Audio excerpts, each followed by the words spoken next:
muntu. Ungazongiqhaphaza. Awubuyanga ekhaya. Tshela mina, ufuna ukuya la endlini ngoba sengibhalela ukukhumbula ekhaya noma ufuna ukuthi ubuye ngoba sengitshela usonhlala kahle ukuthi lezi ngane zakho noma lezi nswana uzodla. Ngaloku uthi umzibi yakizwa. Tata ndisendleleni ebuyayo.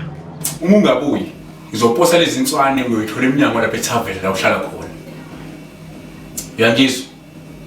Ngithi angizwe mfana wami. Ndiyabuya tata, ukhona izinto engisazilungisa kwelicala. Ndisendleleni ebuyayo, ndiyakuthembisa. Okay, akunankinga. Ufanele ngokushesha ngoba uma ungafonanga uyongithola ngilapha eminyango wasethaveni nalezi nswane zakho zonke futhi. Yazi umfana lona ngizomfundisa isifundo akangazi. Akakwazi ukuhamba emithisa lonke izwe leli bese engasafuna ukondla. Kodwa uyakwazi ukuthatha imali uyichithe emathaveni. Yes sis.